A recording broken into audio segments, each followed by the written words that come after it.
Oui, bien sûr, je peux me présenter. Donc, bonjour à tous. Je m'appelle Betty Suez. Je suis avocat au barreau de Paris depuis 16 ans déjà. Je suis spécialisée dans une branche du droit des affaires qu'on appelle le droit du numérique et le droit des technologies avancées. J'ai une clientèle principalement d'entreprises. Et mon rôle, c'est d'accompagner les entrepreneurs et les entreprises dans, on va dire, la sécurisation de leur business. Voilà, concrètement, étant spécialisée notamment du RGPD et de la propriété intellectuelle, bien évidemment, ça fait un petit moment qu'on suit de près les technologies d'IA, mais surtout les projets de règlement qui ont été notamment initiés par la Commission européenne en 2021. Voilà. Donc tu baignes dans l'IA depuis. Ça fait déjà un petit moment, tout à fait. Ok, alors entrons dans le vif du sujet. Est-ce que tu peux nous parler de la genèse de ce projet? Qu'est-ce qui fait que c'est apparu sur les bancs du Parlement européen? Et où est-ce qu'on en est aujourd'hui? Est-ce qu'on n'est pas encore complètement abouti? Alors, donc, je pense que le législateur européen a très vite compris que les technologies d'IA allaient bouleverser notre monde. Voilà, ce sont des technologies qui sont profondément disruptives. Et donc, il fallait commencer à réfléchir à encadrer ça, tout en, bien évidemment, favorisant l'innovation. Ouais. Voilà, c'est toujours le pan. L'idée pour le législateur européen, c'est toujours de vouloir protéger le consommateur, protéger les entrepreneurs, mais en même temps favoriser l'innovation. Donc, le législateur européen a commencé à travailler sur ce sujet déjà, ou en tout cas a pondu un texte officiel en avril 2021. Donc, ça fait déjà 3 ans. Il y a eu ensuite plusieurs passes entre les différentes institutions européennes. Et aujourd'hui, on attend sous peu donc le texte. Le texte définitif est attendu dans quelques jours, à savoir le 22 avril. Voilà. Alors nous, on attendait avec impatience ce texte. On pense que c'est quelque chose de très positif, puisqu'on sent très bien qu'aujourd'hui, l'IA, c'est quelque chose qui est devenu incontournable, parce que, bien évidemment, qui dit IA dit productivité. Et l'objectif, je pense, que ce soit pour les entreprises ou que ce soit pour le consommateur lambda, c'est pas de ne pas l'utiliser, mais c'est de l'utiliser, mais de façon sécurisée, tout simplement. Donc on est assez enthousiaste et puis en fait, ça va arriver assez vite. C'est-à-dire qu'on en parle depuis un petit moment, mais là, ce que tu dois comprendre, c'est que donc, le 22 avril, il y aura une mise à disposition du texte de façon officielle. Là, on sait que les juristes, ils sont en train de peaufiner le moindre mot, la moindre virgule pour rendre le texte le plus clair possible. À compter de ça, il y aura à peu près une entrée en application 20 jours à compter de la publication au journal officiel. Et puis ensuite, c'est parti. Alors, l'application, elle se fera de manière très progressive, d'accord ?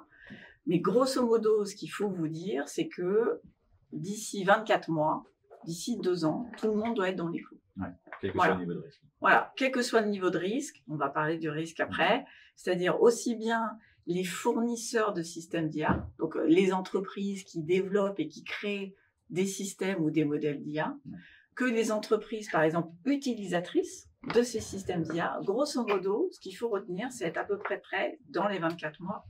Et ça va passer très vite. Donc voilà. Concrètement, je vais te demander un exercice très difficile. Dis-moi. Tu vas me résumer 272 pages d'un texte en quelques mots. Est-ce que tu peux résumer dans les grandes lignes les actes? Je pense que tout le monde commence à visualiser cette pyramide de risque en 4 niveaux. Mais qu'est-ce que ça implique et est-ce qu'il y a autre chose derrière qu'il faut avoir en tête? Ok, alors pour faire très simple, donc déjà, je pense qu'il faut retenir lorsqu'on parle de l'AIA Act, c'est qui est concerné. Ça, c'est le premier point, la première question. Sont concernées non seulement les entreprises qui sont situées sur le sol de l'Union européenne, mais sont également concernées, et là vous allez faire le lien avec le RGPD, les entreprises qui sont situées, qui ont leur siège en dehors de l'Union européenne, mais qui ont vocation à commercialiser leurs solutions sur le sol européen. Donc, en gros, Bon, la conséquence est la suivante, c'est que les acteurs américains sont concernés par cette Et ça réglementation. touche un consommateur européen, finalement. L'entreprise qui le commercialise sa solution, donc ChatGPT, entre guillemets, a l'obligation de respecter cette loi. Donc ça, je pense, c'est vraiment quelque chose qu'il faut comprendre et anticiper. Les big américains ne sont pas exclus de cette réglementation-là. Ensuite, une autre chose à retenir, et tu l'as abordé parce que tu parlais de pyramide des risques. Effectivement, le législateur européen a eu cette idée de pouvoir en fait penser des obligations en fonction du niveau de risque du système d'IA, voilà, qui est assez judicieux, ça fait vraiment du sens. C'est-à-dire que plus le système d'IA va être considéré comme dangereux, c'est-à-dire qu'il puisse potentiellement porter atteinte à la santé, aux droits fondamentaux des citoyens européens, plus le niveau d'obligation va être important. Et donc, le texte européen divise, ou en tout cas, le niveau de risque en 4. Donc, en fait, tu as donc, des IA dites interdites, inacceptables. Alors, le texte donne quelques exemples, et l'exemple, je pense, le plus parlant pour tous, c'est ce qui relève de la notation sociale, du scoring social, comme en Chine. Bon, ça, de fait, c'est interdit. Voilà. C'est interdit, et d'ailleurs, le législateur européen part du principe que toutes les IA interdites devront être sorties du marché dans les 6 mois à compter de l'entrée en vigueur du texte. Oui, donc là, c'est pas les 24 mois. Là, c'est pas les 24 mois, c'est les 6 mois. Mais c'est normal, c'est interdit. Voilà. Ensuite, tu as la catégorie en dessous qu'on appelle les systèmes d'IA on va dire, d'un niveau de moindre importance, mais qui sont quand même considérés comme dangereux. Et là, tu peux avoir plusieurs exemples. Je peux te donner l'exemple, par exemple, des modules d'IA qui vont être, si tu veux, intégrés comme module de sécurité dans un objet. Voilà. Bon, ça, typiquement, tu vas avoir, je ne sais pas moi, des jouets. Voilà. Des jouets à l'intérieur duquel on va intégrer des modules d'IA qui, potentiellement, peuvent, je ne sais pas, inciter l'enfant à avoir un comportement inhabituel ou dangereux. Alors ça, c'est typiquement le type d'IA qui auront un grand nombre d'obligations. Okay. Voilà. J'essaye de faire très schématique et très court, mais grosso modo, c'est ça qu'il faut retenir. Ok ? Attention au prochain Noël. Voilà, attention au prochain Noël, exactement. Ensuite, tu as des IA, des systèmes d'IA avec un risque dit limité. Bon, là, l'exemple le plus simple et le plus évident, c'est les chatbots. Voilà. Bon, là, si tu veux, le risque d'atteinte à la santé, le risque d'atteinte aux droits fondamentaux, bon, il est clairement limité. Il y a quand même des obligations. Parmi les obligations, tu as notamment une obligation de transparence, une obligation d'information. Je vais te donner un exemple tout simple. C'est tu es une entreprise, tu décides d'installer un chatbot. Ce chatbot aura vocation à interagir avec des internautes, avec tes clients. Tu auras l'obligation d'informer tes clients ou tes internautes sur le fait que, en fait, il va interagir avec un système d'IA. Ouais. Si dans ton chatbot, il y a un module d'IA. Voilà. Donc ça, j'oserais dire, c'est des choses qui sont assez simples. Ah, voilà. C'est important parce que si je m'amuse à cacher, entre guillemets, que mon service client, c'est soit un humain, soit une IA qui te répond, tu es obligé de spécifier que quand est-ce que c'est l'humain. Que c'est généré par un IA. Oui, tout à fait. Donc c'est vraiment, l'objectif, c'est de répondre à ce besoin ou ce souci de transparence. Ce qui me paraît parfaitement justifié. Et puis ensuite, à la 4e catégorie, qui est là un risque quasiment insignifiant, où là, tu n'as pas d'obligation particulière. Donc, c'est des filtres à spam, ou alors des applications de jeux vidéo, où il y a des petits modules d'IA, mais il n'y a pas de risque d'atteinte quelconque aux droits fondamentaux, en fait. Donc voilà, il n'y a pas d'enjeu. Internes d'entreprise qui sont peut-être moins exposés. Moins exposés, ouais, exactement. Donc grosso modo, c'est ça qu'il faut retenir pour la bonne compréhension de l'IA. C'est 4 niveaux de risque. Et en fonction du niveau de risque, on a des obligations qui sont plus ou moins contraignantes. Et bien évidemment, si les obligations sont plus ou moins contraignantes, les sanctions seront plus ou moins sévères. Voilà. Ça représente quoi, du coup, cette distinction? Là, on parle, tout comme pour le RGPD, on parle de millions d'euros. C'est des pourcentages de chiffre d'affaires, c'est ça? Alors, tu as soit, en fait, un montant. Donc, par exemple, le montant le plus élevé, c'est 35 millions d'euros. Soit un pourcentage du chiffre d'affaires. Et en fait, ce qu'a dit le législateur européen, c'est qu'il allait prendre le montant le plus élevé des deux. Voilà. Donc, ça peut aller grosso modo de, je sais pas, de 7 millions d'euros à 35 millions d'euros. Donc, ça peut être pas mal. Ça peut être pas mal. Ça peut être assez conséquent. Voilà. Et au-delà de l'obligation, si je prends du coup, un système à risque modéré, une principale obligation, ça va être la transparence. Du coup, expliquer principalement, ouais. comment on interagit avec une IA ou pourquoi est-ce que je t'ai généré tel type de prédiction générée. Oui, c'est ça. Ouais. Au-dessus de ça, qu'est-ce qu'on pourrait avoir comme obligation au-delà de la transparence? Alors, c'est pour la deuxième catégorie, pour les systèmes d'IA haut risque. Là, les obligations sont quand même beaucoup plus fortes. Donc, je vais vous donner quelques exemples. Et bien évidemment, l'objectif, c'est de pouvoir mettre en place des mesures de sécurité particulièrement robustes, à la fois techniques et organisationnelles. Il faut également potentiellement, avant une mise sur le marché du système d'IA, obtenir un marquage CE. Il faut pouvoir monter patte blanche, par exemple, en permettant un système d'évaluation. Donc, en gros, pour faire simple, c'est-à-dire qu'il faut pouvoir éditer toute une documentation technique descriptive du fonctionnement de l'outil. Voilà. Et ensuite, pouvoir présenter ces éléments de conformité à une autorité. Voilà. Ok. Donc, alors, ce sont des choses qu'un certain nombre d'entreprises connaissent déjà. C'est pas quelque chose de nouveau, mais ça implique quand même un gros travail explicatif, descriptif, la mise en place d'un grand nombre de mesures de sécurité. Donc, on est sur quelque chose de relativement contraignant, mais qui est justifié par les risques que leurs IA peuvent générer. Voilà, grosso modo, c'est ça qu'il faut retenir. Une difficulté technique que je peux voir, c'est que dans le domaine de l'IA, ce qui se passe souvent, c'est que je vais mettre à disposition un algo, un système d'IA dans un produit, sauf que cet algorithme, il doit vivre. Je dois le réentraîner avec de nouvelles données, je dois typiquement changer de modèle s'il est plus adapté, etc. Est-ce que ça m'oblige à chaque fois recommencer? Tout à fait, parce que l'obligation des fournisseurs de systèmes d'IA haut risque, elle est à la fois lors de la mise sur le marché, mais c'est aussi tout au long de l'évolution du produit. Ouais, bien évidemment, ce qui fait du sens. Donc, ça implique vraiment, on est vraiment dans la gestion de projet, on est vraiment dans la sécurisation du produit tout au long de la vie de ce produit. Ouais. Donc, c'est un travail qui est assez conséquent.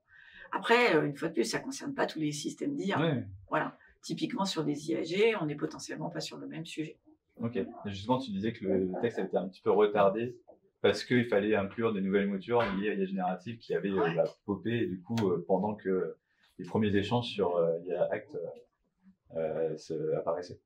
Oui, c'est vrai. Alors, comme je le disais dans mes propos introductifs, en fait, donc la Commission européenne a pondu son premier texte, la première mouture de texte, en avril 2021.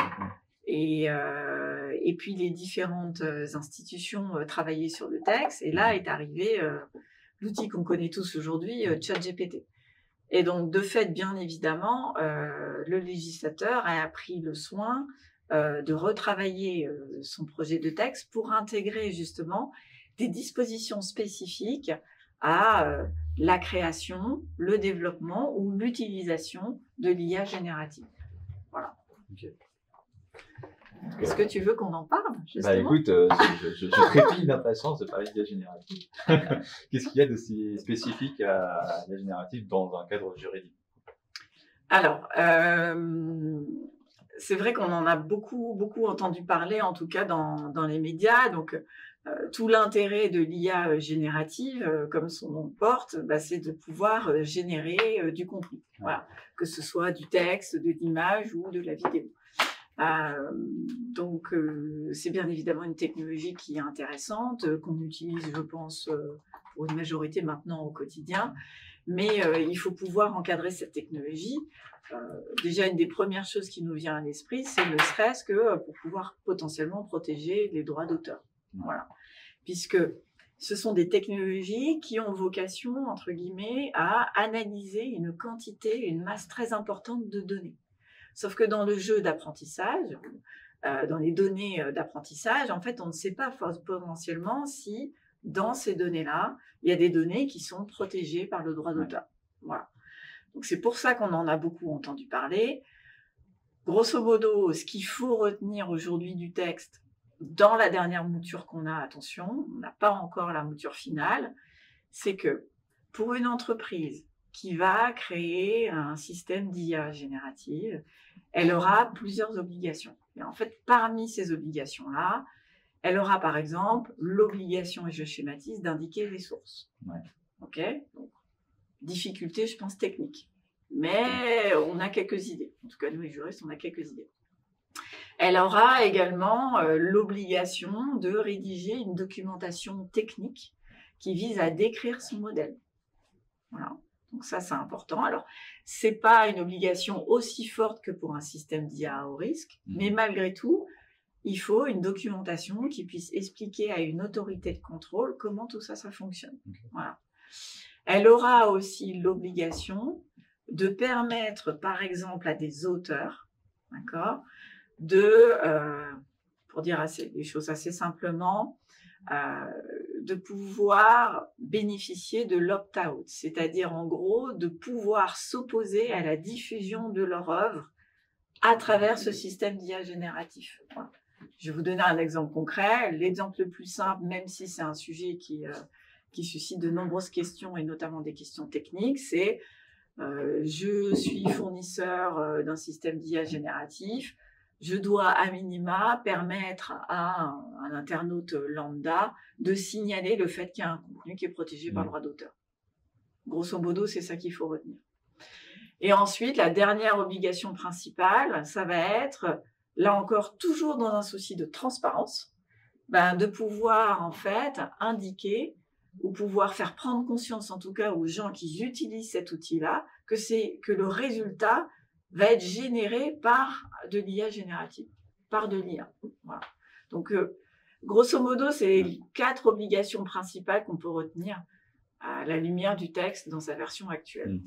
Alors, du coup, si on creuse un petit peu le sujet, nous, classiquement, ce qu'on va faire comme type d'application à base de LLM, on va utiliser des modèles, soit via des services type OpenAI, ChatGPT, soit on va aller télécharger un modèle open source, l'héberger chez nous et l'utiliser dans une application. Mais du coup, c'est pas nous qui sommes, qui entraînons ces modèles-là, donc on n'est pas forcément en maîtrise, en tout cas pas de l'ensemble du corpus d'entraînement. Tout à fait. Qui est responsable à ce moment-là? Non, c'est une bonne question. Alors, l'IACT n'aborde pas la question de la responsabilité. C'est une directive européenne qui est en cours de discussion, qui a vraiment vocation à se concentrer sur la responsabilité. Mais aujourd'hui, tel que je conçois la chose, c'est que bien évidemment, tu es responsable de ce que tu maîtrises. Voilà. Donc à partir du moment où tu ne maîtrises pas un pan de ton outil, logiquement, en tout cas, tu ne devrais pas engager ta responsabilité. Néanmoins, et on le voit bien à travers l'IA-Act, même si tu es que utilisateur professionnel d'un outil, tu as dans certaines circonstances quand même l'obligation déjà de transparence, c'est-à-dire d'informer tes clients du fait que tu utilises des outils avec des modules d'IA.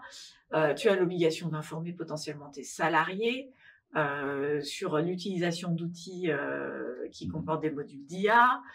Potentiellement, tu auras également, je pense, tout intérêt à t'assurer qu'il y a un petit contrôle humain quand même sur les résultats, sur ce qui sort de ton algo ou de ton moteur. Donc, on attend encore, mais là, ça fait l'objet d'une directive.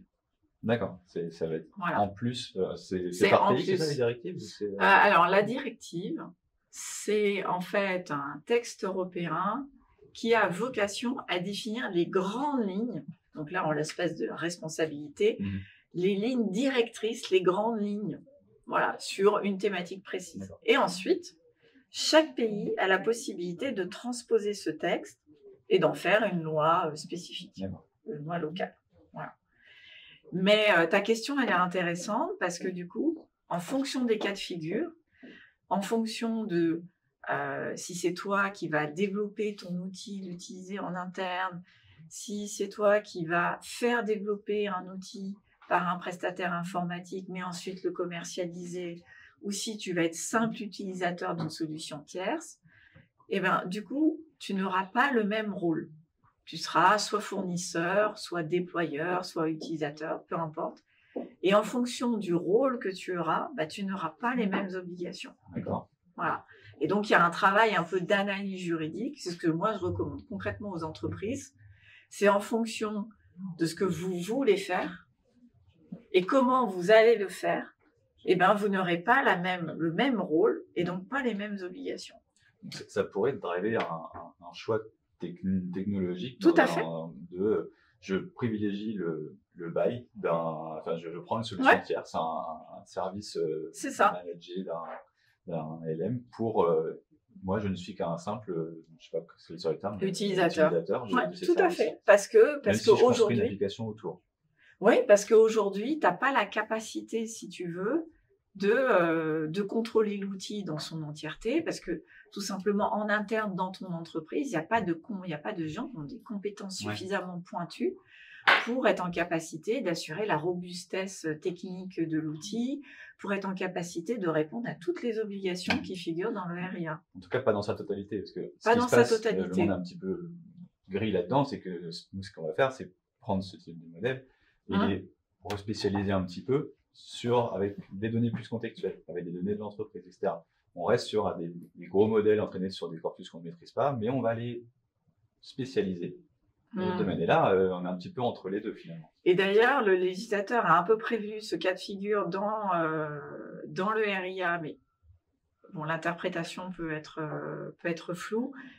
Mais en fait, à un moment donné, le texte indique que si tu es utilisateur d'une solution tierce, mais que tu es amené à la modifier pour en créer, on va dire, une œuvre dérivée, donc on est sur des modifications substantielles quand même, voilà.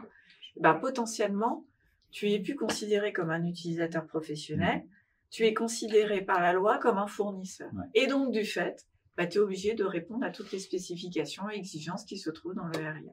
Bon, je ne sais pas si je suis claire, mais grosso modo, c'est un... Ça peut soulever des gros choix d'architecture de ces systèmes, finalement, en fonction de la criticité potentielle de mon cas d'usage. Donc voilà, donc ça suscite beaucoup de questions. Mais justement, tu mettais les chatbots presque au niveau 0, mais ceux qui intègrent des LLM, aujourd'hui, la plupart d'entre eux, en tout cas, quand on développe, et souvent lié à ça, potentiellement, on peut relever le niveau de risque. On peut relever le niveau de risque, oui, tout à fait. Ouais, c'est exactement ce que prévoit le législateur. Le plus grand nombre d'utilisateurs, et avec toutes ces problématiques, je sais pas, d'hallucination, de potentiel dérive, de biais, etc. Ouais, je te confirme. Pas beaucoup de surprises. Avant qu'on dive sur un autre sujet, toi concrètement dans ton quotidien, tu accompagnes comment les entreprises, les grands groupes, concrètement tu les aides à faire quoi dans ton métier? Alors sur l'IA, ça fait déjà un petit moment qu'on a commencé à travailler sur ces sujets-là. Au-delà des consultations qu'on a pu faire principalement auprès d'établissements bancaires sur les premières moutures du RIA. Là, ça fait quand même quelques temps qu'on est rentré vraiment dans le vif du sujet. C'est-à-dire qu'on a, par exemple, pour plusieurs entreprises, on a rédigé des chartes d'utilisation d'IA générative. Grosso modo, l'objectif, c'est quoi? C'est de se dire que dans un grand nombre d'entreprises, tu as les salariés qui utilisent de l'IAG. Voilà. Donc, il y a des DSI qui étaient relativement frileux. Aujourd'hui, il y en a qui ne le sont plus du tout. Et donc, l'objectif, c'est quoi? C'est pas d'interdire, mais c'est d'encadrer. Voilà, schématiquement, c'est ça le sujet. Et donc, comment tu encadres? En fait, grosso modo, à l'instar d'une charte informatique, donc dans les entreprises, tu as souvent des chartes informatiques qui t'expliquent, si tu veux, comment tu vas utiliser le système d'information, les différents outils, matériaux qui sont mis à disposition de par ton employeur. Okay.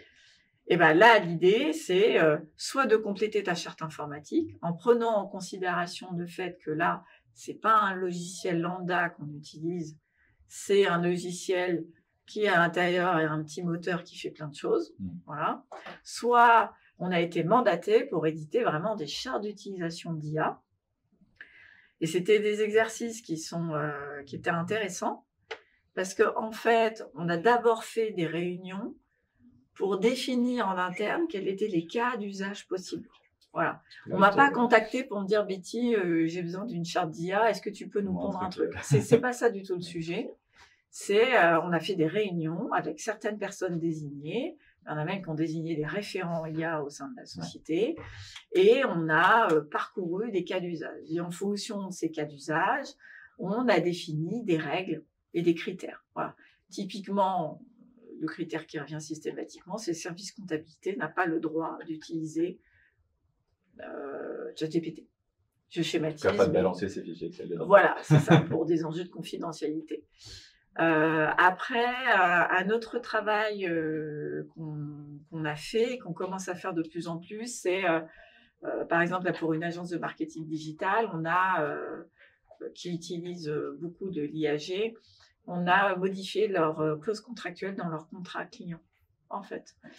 L'objectif, c'est d'informer les clients, de faire preuve de transparence sur le fait qu'ils utilisent de l'IAG, mais néanmoins, il y a un contrôle humain derrière, il y a une certaine valeur, et donc ça rassure le client, à la fois sur les conditions d'utilisation de l'outil, et en même temps, ça permet aussi à l'agence de démontrer concrètement, mais non, mais on a quand même une valeur ajoutée, puisque derrière, on s'assure de la validation du contenu. Il y a tout un système de contrôle humain qui est mis en place derrière. Okay. Donc là, on est quand même dans l'anticipation. On est dans l'anticipation, mais c'est bien. Mais c'est déjà le cas. Et chose qu'on a faite il n'y a pas très longtemps, sans citer les noms. Donc là, on a renégocié un contrat avec un partenaire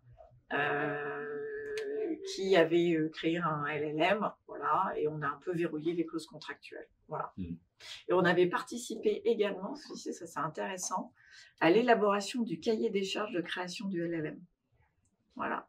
Pour que, en fait, le LLM soit conçu en prenant en compte les principales exigences de l'IA Act. Voilà.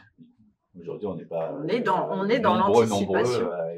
Non, je sais. De faire nos propres LLM. Je sais, mais là, c'est le cas. Ouais. Et là, c'est un exercice très intéressant. Ouais. J'imagine. Ok. Je te propose de prendre un use case pour qu'on puisse le dérouler un peu plus au regard de cette pyramide de risque. C'est bon. Admettons, je suis le département RH d'une entreprise. Une très grande entreprise, du coup, j'ai énormément de documents, notamment d'employés, typiquement des CR, d'entretien semestriel, entretien annuel, etc.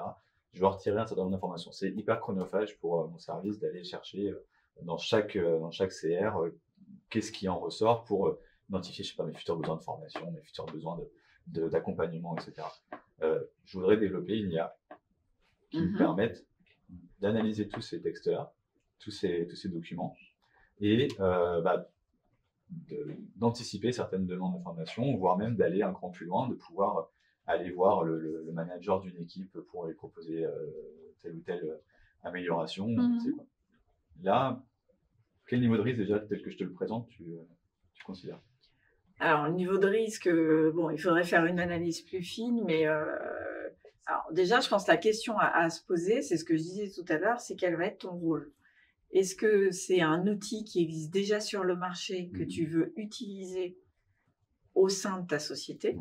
Si c'est un outil qui existe déjà sur le marché, que tu veux utiliser, tu auras un rôle d'utilisateur professionnel. Donc déjà, tu vois, tu te souviens, tu n'auras pas les mêmes obligations. Okay, donc si c'est intégré dans mon logiciel RH classique, une nouvelle feature d'IA, on est plutôt utilisateur. Tu es plutôt utilisateur. Par contre, si tu as les moyens, tu as l'ambition de développer un propre outil d'IA au sein de ta boîte pour ce sujet-là, là, de fait, tu auras des obligations plus fortes. Donc déjà, il y a ça. Ensuite, en fonction de la finalité de ton système, et ben, du coup, le système n'aura pas le même niveau de risque. Voilà. Si ton système potentiellement peut impliquer une prise de décision très forte sur, je ne sais pas, les avancements des salariés, sur le droit à une formation, sur le droit à la mobilité, sur, j'en sais rien, tout ce que tu veux, potentiellement, je dis bien potentiellement, on peut tomber dans un système d'IA à haut risque. Ouais. Voilà. Et donc, en fait, en fonction des fonctionnalités de ton système et en fonction des finalités et du degré de contrôle humain que tu vas y mettre, eh ben, ton système d'IA va être soit à un niveau de risque élevé, soit à un niveau de risque moindre. Okay. Voilà. Donc ça, c'est à appréhender. Ouais. Tu vois, c'est en fait, je pense que ce qu'il faut, c'est vraiment bien définir ton besoin. Et une fois que tu as bien défini ton besoin, en fonction des cas, et c'est ce que tu disais tout à l'heure, eh ben, déjà, tu peux faire le choix d'avoir recours à une solution tierce. Voilà. Et puis, tu peux, si tu fais le choix de le développer en interne, peut-être te dire que tu vas mettre un petit peu plus de contrôle humain pour éviter de tomber dans des dérives de contraintes réglementaires trop fortes.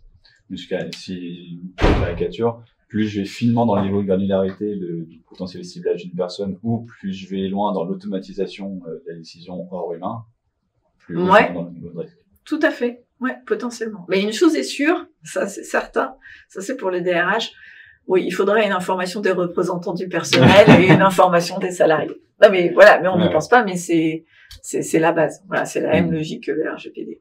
Mais typiquement, tu vois, sur ton cas d'usage, il est intéressant parce que ça soulève pas seulement des questionnements quant à la réglementation sur l'IA, mais ça soulève aussi des questionnements liés au RGPD. Ouais. À mon sens, il faut faire une analyse croisée dans ton cas d'usage, voilà, puisque de fait, bien évidemment, ton système, il va collecter plein de données personnelles. Donc, voilà. Ok.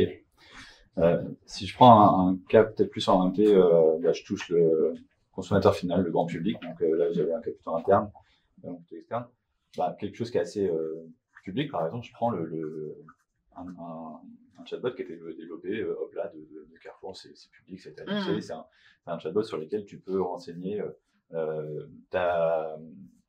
tes envies de recettes et du coup automatiquement il va te suggérer ça facilite les choix, mais du coup il va te suggérer ta liste de courses ou la demande, tu peux ajouter ça au panier, c'est parti. Potentiellement c'est un cas d'usage classique, un chatbot qui peut j'imagine tomber assez bas dans le niveau de risque. Oui, ouais. Sauf que j'imagine que là, à partir du moment où on peut potentiellement influencer le comportement utilisateur, ça veut dire peut-être le faire acheter un produit d'une marque plutôt que d'une autre en fonction des, je sais pas, des sponsorings qui vont bien, etc. Jusqu'à quel point je peux commencer à être sur un niveau de risque plus élevé si je commence à avoir un impact sur le comportement utilisateur, et quand on touche des milliers, millions d'utilisateurs, potentiellement à des populations complètes. Alors là, ton exemple, il est intéressant parce que même de toute façon, dans la façon dont tu as formulé ta question, on sent bien qu'il y a un loup. Voilà. Il y a un loup puisque grosso modo, ce que tu es en train de me dire, c'est que Carrefour, bon, il faudra le couper au montage, a peut-être la possibilité, mais j'en rigole, de trouver une solution pour tromper le consommateur. En gros, c'est ça ton sujet, c'est de se dire, tiens, je lui mets à disposition un outil, mais à travers cet outil, qui va générer automatiquement des recettes, je vais essayer à la fin de pousser dans le panier du consommateur que des produits Carrefour. Bon, j'ai envie de dire qu'ils ne tentent rien à rien, très bien, pourquoi pas, ok, ils peuvent le faire, mais là où je pense qu'on va tomber dans une limite que le législateur européen va pas aimer, c'est si à un moment donné, le consommateur se retrouve dans une situation où il est bloqué. C'est-à-dire que, en fait, on lui impose des produits qu'il n'aura même pas choisis. Et s'il veut finaliser son panier et commander son panier, en fait, il est bloqué. Okay. Voilà. Bon, là, de fait, c'est un no-go, mais c'est un no-go qui va bien au-delà de l'IA Act. C'est un no-go qui potentiellement peut concerner même d'autres réglementations. On l'a vu sur les réglementations européennes, sur les marketplaces ou autres. Donc voilà. Mais oui, potentiellement, ce que tu es en train de me dire dans ton cas de figure, c'est il faut s'assurer à un moment donné que le consommateur il garde le contrôle Et c'est lui qui prend la décision finale du produit qu'il va acheter. Ok. Donc, dans ton cas de figure, ça veut dire quoi? Ça veut dire, si tu penses à des paramétrages techniques, ça veut dire qu'il faut que dans son panier, il ait la possibilité d'interchanger des produits, supprimer des produits. S'il n'a pas la possibilité de le faire, là, c'est bordel. Ouais, donc au final, ça touche, comme tu dis, des problèmes plus larges que juste. Plus large, ouais, mais ta question, elle est importante, elle est intéressante. J'imagine, dans sa gestion de panier notamment, etc. Ok. Tant que l'utilisateur a le contrôle final sur son achat et son pouvoir de décision, a priori, on est. Alors oui, alors c'est peut-être plus complexe que ça, mais on est mieux, bien évidemment. Oui. Okay. Après, on subit déjà le fait de devoir pousser des publicités, pousser des produits. Bon, ça fait des années que ça existe. Ouais. Voilà. Bon, c'est la publicité personnalisée, donc la magie du profilage. Je prends une question. Quelle spécificité, lorsque l'IA générative est appliquée avec du RAG, tu es à l'aise avec le RAG? Non. Ok. Versus un bail d'un service tiers d'IA générative, une question qu'a des fake tuning. Donc, le RAG, globalement, c'est tu vas prendre un LLM et en plus de ça, tu vas lui alimenter avec ton corpus de texte interne pour te suggérer des réponses où tu peux ensuite citer tes sources, notre documentation interne. Tu as ton wiki interne d'entreprise, tu veux faciliter son parcours, tu veux que l'utilisateur pose une question en langage naturel sur quel est le siège social de l'entreprise, etc. Tu as une réponse de ton LLM et tu vas pouvoir citer d'où est-ce que tu tiens cette source-là. D'accord. Tu augmentes un LLM avec tes données d'entreprise pour fournir des réponses qui sont plus contextuelles et avec des sources. Oui, tu vas alimenter. Et donc là, la question, c'est plus, c'est ce que disais tout à l'heure, c'est dans quelle mesure ton modèle final, est-ce qu'il vient modifier substantiellement le modèle initial? C'est ça. Si on considère qu'il ne modifie pas substantiellement, si on considère que l'ajout des propres données ne vient pas modifier le modèle tel qu'il a été créé initialement, dans ce cas-là, on est dans un cas de figure d'utilisation classique. Là, typiquement, ça modifie quand même pas mal. Parce que est-ce que ça modifie la structure? Tu vois, je ne sais pas quelle structure algorithmique, pas forcément, mais ça va modifier. Tu vas plutôt privilégier des sources d'informations qui viennent de l'entreprise. Et si tu ne l'as pas, tu peux générer une réponse plus générique basée sur ton entraînement initial. On reste quand même sur une pondération plus importante vers tes données spécialisées. Ah, du coup, c'est une question intéressante et je pense que la réponse va jouer en fonction des fonctionnalités et ce que le législateur aura considéré comme étant une modification substantielle ou pas. Je pense que le cœur de l'analyse, c'est ça. Okay. Donc, potentiellement, oui, ça peut avoir un impact sur les obligations. Ouais. Bon, là, on est dans un cas générique. Mais la distinction avec la notion de fine-tuning d'algorithme, etc. Ouais. Là, on est plus sur, je vais respécialiser un petit peu l'algo avec des données supplémentaires versus le RAG où je vais vraiment prendre tout mon corpus de mon wiki interne, de mes documents internes, etc. Et je vais privilégier ça. Donc, c'est peut-être pas le même ratio de données à nous qu'on va fournir pour spécialiser. Je pense que ça peut être une interprétation. Ouais, exactement. Très bien. J'espère que ça aura répondu à la question. Je voudrais... donc, il y a la réglementation européenne, globalement. Mais il y a potentiellement des choses un cran plus loin qui va être la normalisation, les labellisations, les certifications qui vont, j'imagine, fleurir à foison dans les prochains mois. Tu peux m'expliquer comment ça fonctionnerait? Tu m'as parlé tout à l'heure en introduction de marquage CE, etc. Concrètement, ça voudrait dire quoi si je suis un système à haut risque. Plus haut risque? Concrètement, ça veut dire d'aller voir des services de labellisation, de certification, de marquage. Comment ça fonctionne? Je crois qu'en France, c'est même pas encore sûr qui est-ce qui serait habilité pour ça. Alors déjà, il faut distinguer ce qui relève, on va dire, de l'obligation légale de ce qui relève de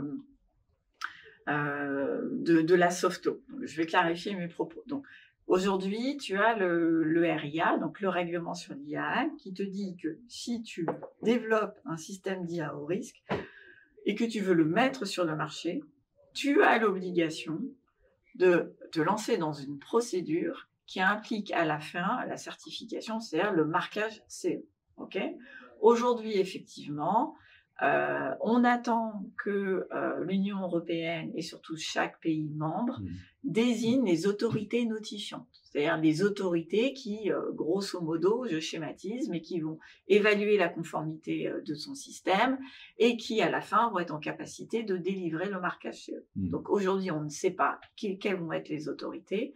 On sait juste que, a priori, et c'est ce que j'ai lu dans la dernière mouture du texte, ces autorités notifiantes vont être désignées dans les 3 mois suivant l'entrée en application du texte. Donc, tout prochainement. Ok. Voilà. Donc ça, c'est le premier pan. C'est très vite. Il va falloir, parce que si on a 12 mois ou 24 mois pour se... 24 mois, voire 36 mois, ça dépend des situations, mais ouais. Ensuite, l'autre volet, ça concerne plus la norme. Je ne sais pas si tu as déjà entendu parler des normes ISO. Là, on est sur quelque chose qui n'est pas obligatoire, c'est quelque chose de facultatif. Donc, qui peut être un gage de... Un gage de confiance. Et en fait, en matière d'IA, il y a déjà une norme ISO qui a été rendue publique en janvier de cette année, 2024. C'est la norme ISO 42001, voilà, qui a pour vocation, donc c'est une norme ISO sur des systèmes de management des IA, voilà, grosso modo. Et cette norme, elle est certifiable. Voilà. Donc ça veut dire que tu es une entreprise, tu souhaites pouvoir démontrer que tu respectes l'état de l'art, d'accord, et que tu as construit ton système d'IA d'une certaine façon, et ben tu peux obtenir une certification.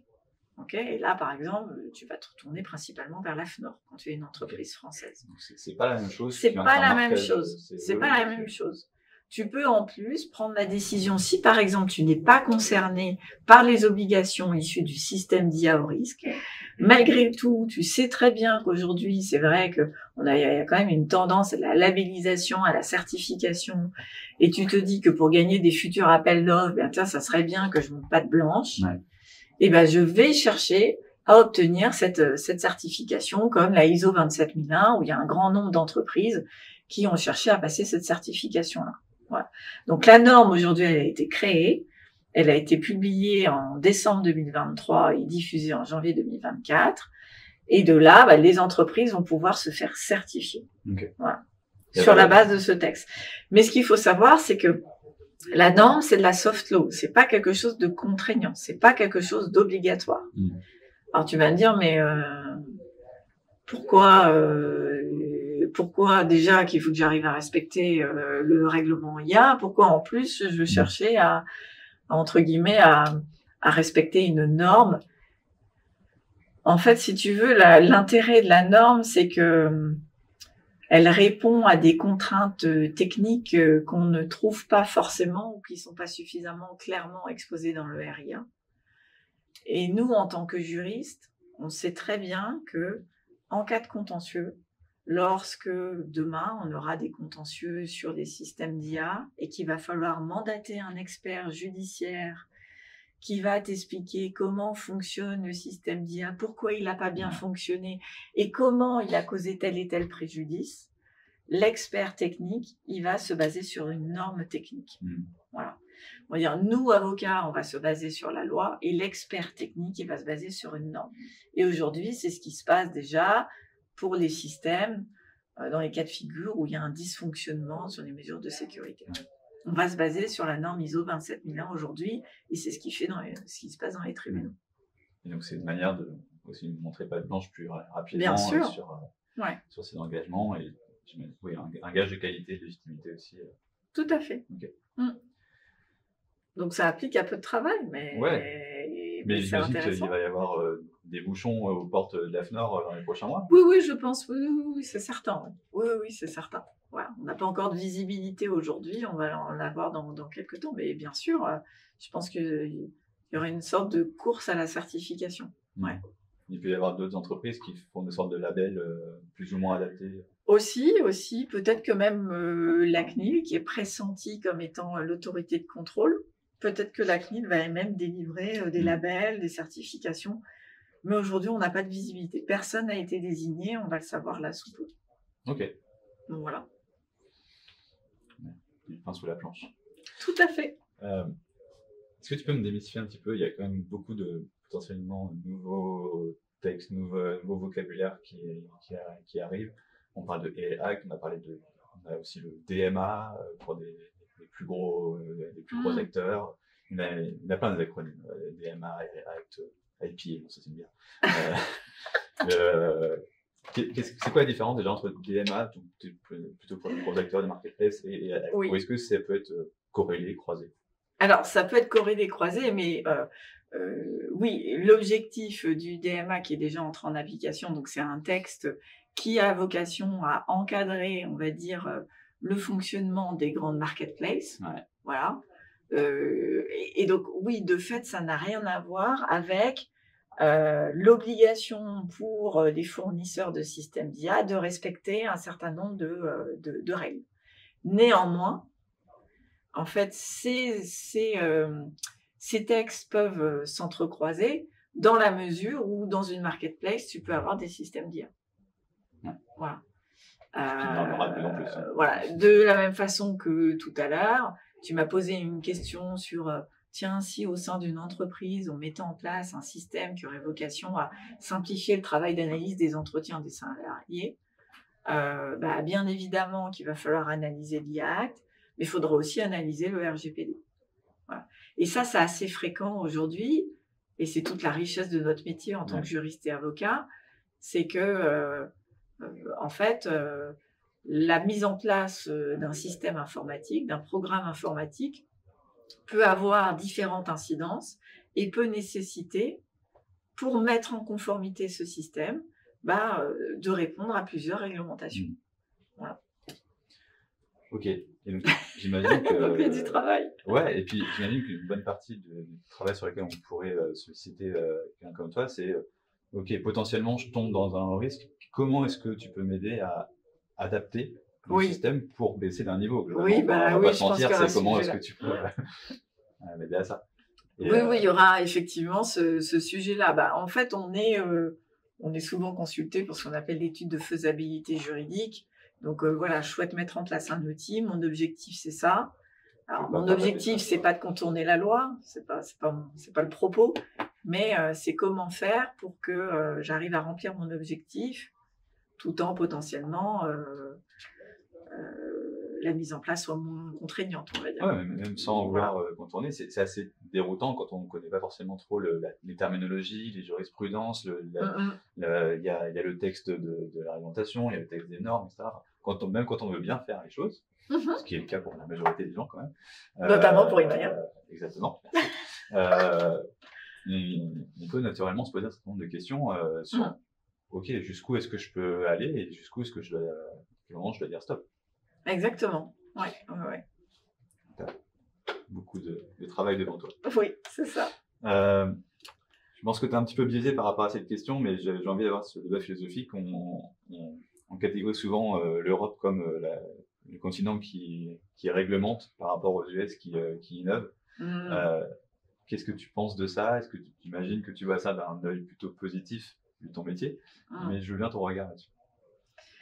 Oui, est-ce que le fait de réguler, est-ce que c'est un frein à l'innovation? Non, effectivement, j'ai un regard qui est peut-être différent de certains entrepreneurs, mais alors déjà, le point de vue, et je l'avais déjà dit tout à l'heure, c'est que de toute façon, je pense que sans cadre juridique, compte tenu du fait que l'IA suscite tellement de fantasmes, de questions ou autres, sans cadre juridique, je pense que raisonnablement, un certain nombre de startups, de PME, ne verront jamais le jour.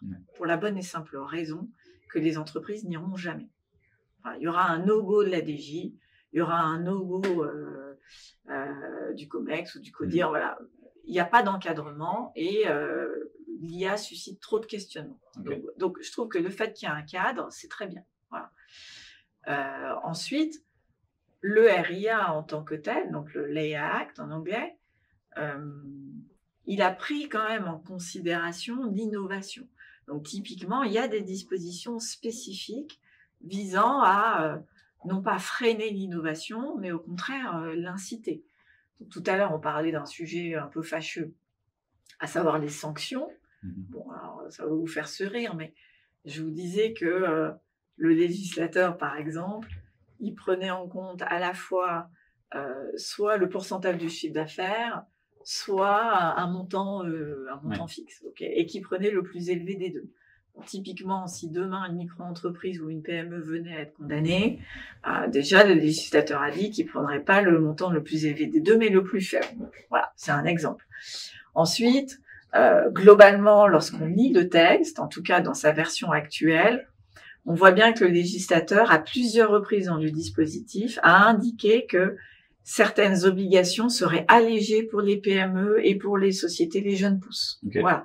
Donc tout ce qui est documentation technique, déjà de fait, on va être sur un volet plus simplifié. Donc déjà, ça va donc permettre à ces jeunes pousses, à ces startups, d'à la fois lancer leurs produits sur le marché, mais peut-être de manière moins contraignante. Voilà. Donc ça, c'est un exemple. Ensuite, alors bon, on rentre un peu dans le détail, mais ça sera mon dernier point, c'est que chaque État aura vocation à mettre en place ce qu'on appelle des bacs à sable réglementaires. Alors, des bacs à sable réglementaires, c'est quoi? C'est, pour simplifier, ce sont en fait je sais pas comment dire, mais des dispositifs qui sont mis en place par chaque État, permettant aux entreprises de tester leur système avant la mise sur le marché. Voilà.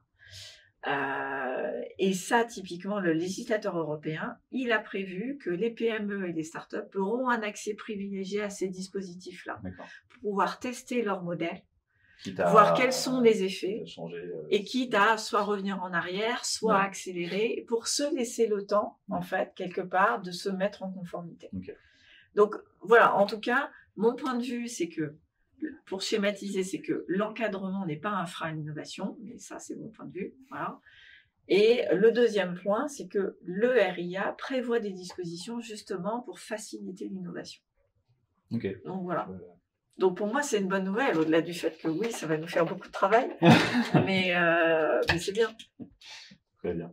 On arrive sur la fin de l'échange. Je voudrais que concrètement, quelle que soit l'entreprise ou son potentiel niveau de risque sur cette AI Act, qu'est-ce qu'on peut faire aujourd'hui? Je développe mes modèles d'intelligence artificielle, l'IA générative ou non. C'est quoi ce que je devrais faire, quelle que soit l'entreprise, dès maintenant, déjà, pas forcément pour juste être en conformité, mais aller d'être un pas en avant, d'être en anticipation de ces choses-là pour avoir un meilleur impact. Alors, ce que tu peux faire de façon assez simple, potentiellement va varier en fonction de ton rôle. Mais bon, nous, clairement, là, ces derniers temps, on a été plus consultés par les entreprises utilisatrices. Mais pour donner un exemple concrètement, je pense que la première action à mener, et tu n'as pas besoin de juriste, c'est déjà tu fais ta carte des applicatifs. Est-ce que là, aujourd'hui, au sein de ta boîte, est-ce que tu sais si tu n'utilises pas des systèmes dans lesquels il y a des modules d'IA? Donc déjà, le premier réflexe, c'est ça, en fait. C'est tu fais ta carto, tu regardes, ça se trouve, elle est déjà existante, mais tu la mets à jour. Et en fait, tu vérifies si dans tous les outils que tu utilises, et même ChatGPT, puisque on sait très bien qu'il y a un grand nombre d'entreprises qui utilisent ChatGPT, est-ce que déjà, il n'y a pas de l'IA? Ça, c'est le premier point. Avant de te lancer dans l'IA, c'est est-ce qu'aujourd'hui, tu fais ton état des lieux et en fonction des cas de figure, ça peut être un angle d'attaque. Tu te dis, ah bah merde, en fait, je ne savais pas qu'il y avait de l'IA là-dedans. Et là, tu vas prendre contact avec ton prestataire tiers, et puis tu vas lui dire, vous savez qu'il y a les actes, c'est quoi vos garanties? Comment vous me rassurez sur ce que vous avez mis dans mon système d'information? Ça peut être déjà le premier point. Tu fais ta carto et tu regardes ce que tu utilises en interne. Ça, je pense que c'est déjà une bonne première étape. Voilà. Et c'est là qu'en fait, je pense que les entreprises vont prendre conscience que, sans le savoir, elles utilisent déjà pas mal de systèmes dans lesquels il y a de l'IA. Oui, clairement, quelle que soit la suite. Si tu veux, mon propos, c'est avant de te lancer tête baissée tiens, on va mettre de l'IA partout, l'IA, oui, c'est bénéfique pour notre productivité. Déjà, toi, en interne, t'as quoi? Et si je termine là-dessus, pour les équipes data, du coup, qui créent ces modèles en interne dans l'entreprise, on a beaucoup dit, par exemple, sur la RGPD, c'est privacy by design dans la manière dont on conçoit les. Là, du coup, c'est quoi? C'est la transparence by design, explicabilité by design? Oui, il y a un gros sujet de transparence. Oui, oui, oui, clairement, en fait, vis-à-vis de tes clients, vis-à-vis de tes partenaires, vis-à-vis de l'utilisateur final, clairement, il pèse sur l'entreprise une obligation de transparence. Donc, en fait, il faut être en capacité d'expliquer, de décrire tes modèles. Okay. Voilà. Donc, c'est un travail qui peut être assez fastidieux oui, quand même. Hein. Il y a du challenge technique aussi derrière ça. Ah oui, ça, je pense. S'amuser. Nous aussi, on aime. Oui, oui, clairement. C'est très bien. Très bien, Betty, merci beaucoup. Est-ce que, juste, rappelle-moi les prochaines dates qu'il faut qu'on ait en tête sur ce direct. Alors, du coup, donc, adoption officielle le 22 avril. Ensuite, le texte va entrer en application 20 jours à compter de sa publication au journal officiel. Ouais. Et ensuite, grosso modo, pour faire simple, il faut que lorsque tu utilises un système d'IA générative ou que tu le crées, tu dois être conforme à la réglementation dans 1 an. Ouais. Okay. Et pour le reste, tu disposes d'un délai supplémentaire globalement de 24 mois. Okay. Voilà. Donc, juin 2025 pour la plupart, globalement. Et ensuite, c'est étalé sur 24 mois. Donc, ça va arriver en fait assez vite, quoi. 2026, tout le monde doit être à peu près dans les clous. Voilà. Aussi bien côté fournisseur que côté utilisateur professionnel. Donc, j'ai envie de vous le dire, au travail. Chez vous. Super. Betty, merci beaucoup. C'était hyper clair. J'ai appris des choses pendant l'échange en live. Je suis très content.